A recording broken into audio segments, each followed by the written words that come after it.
Hi, my name is Sharon Davenport, licensed massage therapist, here to show you how you can help reduce stress, relieve tension, and increase communication in your family with the power of touch. Now you've learned a little bit about a foot massage with someone face up. Now I'm going to teach you how to work on them with them face down. You want to make sure that you put a pillow or some sort of bolster underneath their ankles to support them as you work on them, and have them on the table or on a bed, and so that they're nice and relaxed, and where also again where your shoulders are down and you're nice and relaxed too. And you can come in and you can do what you learned before, where you're just squeezing the feet, and that feels wonderful. Just squeezing and releasing, and see how I'm using my body in that too.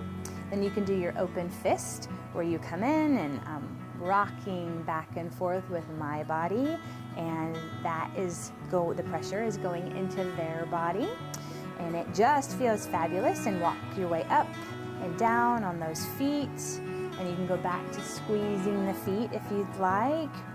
And then if you want to do kneading, you can do one at a time, easier, with your thumbs, and it turns into a fabulous foot massage for them.